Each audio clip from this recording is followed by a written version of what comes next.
Hello friends, नमस्कार। कैसे हैं आप लोग? उम्मीद करता हूं बहुत अच्छे होंगे। दोस्तों, आज एक रियल इवेंट पे, रियल प्रैक्टिकल लाइफ में जो घटना घटी है उसके ऊपर मैं वीडियो रिकॉर्ड कर रहा हूं। जो कि ये क्वेश्चन किया था हमें पटना से मिस्टर अंकित ने, और उनके जॉब वर्कर ने हमसे जो है कॉन्फ्रेंस पे बात की थी।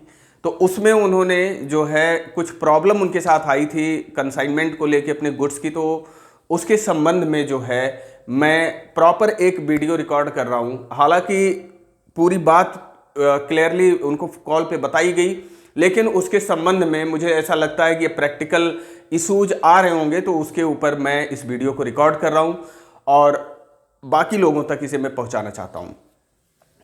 दोस्तों, जैसे जीएसटी में क्या है कि ये नियम है कि अगर आप गुड्स जो है सप्लाई कर रहे हैं अदर देन सप्लाई, यानी कि सप्लाई के अलावा, मतलब सेल नहीं कर रहे हैं, यानी कि गुड्स आप अपने जॉब वर्कर को भेज रहे हैं। यहाँ पे जॉब वर्कर का मेनली जो इशू था वो था कि पटना से मिस्टर अंकित ने अपने जॉब वर्कर को गुड्स भेजा, वहाँ पे कुछ जॉब वर्क के लिए, कुछ ट्रीटमेंट के लिए, फर्दर प्रोसेसिंग के लिए।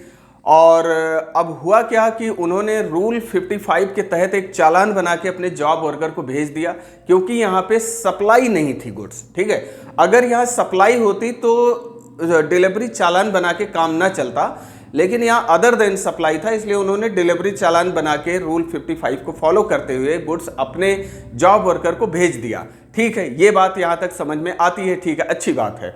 और ई-वे बिल उसके साथ अटैच कर दिया। ठीक है, कोई बात नहीं। अब उनके साथ चैलेंज ये आया कि जो पहला जॉब वर्कर था उनके पास, जो पहला जॉब वर्कर थे उनके पास प्रॉपर फैसिलिटी ना होने की वजह से उनको उस गुड्स को फर्स्ट जॉब वर्कर से किसी सेकंड जॉब वर्कर के पास भेजना था। अब उनके पास चैलेंज ये आया कि क्या मैं वही गुड्स, जो गुड्स मैंने फर्स्ट जॉब वर्कर को भेजे थे, वो सेकंड जॉब वर्कर को सेम डिलीवरी चालान पे मैं क्या कंसाइनमेंट कर सकता हूं, क्या भेज सकता हूं उनको। तो दोस्तों, यहां पे एक थोड़ा सा क्रिटिकल ग्लिच है, यहां पे क्रिटिकल सिचुएशन यहां क्रिएट हो जाती है कि अगर आप फर्स्ट जॉब वर्कर से माल सप्लाई अदर देन सप्लाई, यानी कि डिलीवरी चालान के बेसिस पर अगर आप भेजना चाहते हैं किसी दूसरे जॉब वर्कर को, एक जॉब वर्कर से दूसरे जॉब वर्कर को, तो ऐसे केस में अगर पूरा का पूरा कंसाइनमेंट जो आप फर्स्ट जॉब वर्कर को भेजे थे, पूरा का पूरा कंसाइनमेंट अगर आप सेकंड जॉब वर्कर को भेज रहे हैं from the place of first job worker to second job worker, तो ऐसे केस में आप जो पहला जो आपने बनाया था डिलीवरी चालान, जो बनाया था रूल 55 के तहत, वो पूरा का पूरा डिलीवरी चालान आप इंडोर्स कर सकते हैं सेकंड जॉब वर्कर को। वहां पे नया आपको डिलीवरी चालान कुछ बनाने की आवश्यकता नहीं है। लेकिन अगर आपने पूरा का पूरा कंसाइनमेंट ना भेज के आप कंसाइनमेंट को ब्रेक कर करके आप भेजते हैं सेकंड जॉब वर्कर को, तो ऐसे केस में आप जो फर्स्ट डिलीवरी चालान, पहला वाला डिलीवरी चालान बनाया था, उसका इंडोर्समेंट नहीं कर सकते हैं। आपको अलग अलग डिलीवरी चालान, अलग अलग ई-वे बिल के माध्यम से उसे आपको जो है भेजना पड़ेगा सेकंड जॉब वर्कर को।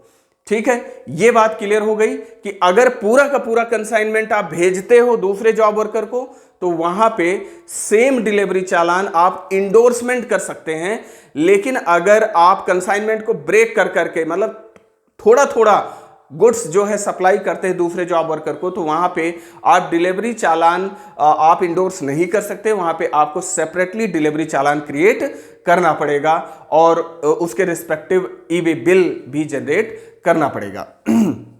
अच्छा, अगली चीज, अब यहां पे दूसरा क्वेश्चन ये था कि अब जैसे सेकंड जॉब वर्कर के पास हमारा माल चला जाता है और वहां पे पूरी फर्दर फिनिशिंग हो जाती है गुड्स की, तो मैं क्या सेकंड जॉब वर्कर के पास से सप्लाई कर सकता हूं? उनका इशू यही था कि अगर सेकंड जॉब वर्कर से मैं माल अपने पास मंगाता हूं, यानी कि प्रिंसिपल अपने पास मंगा लेता है, तो उसे ट्रांसपोर्ट कॉस्ट बहुत ज्यादा सफर करनी पड़ सकती है। तो उनका सवाल यह था कि जो सेकंड जॉब वर्कर है, क्या उसके पास से मैं डायरेक्ट सप्लाई अपने कस्टमर को कर सकता हूं?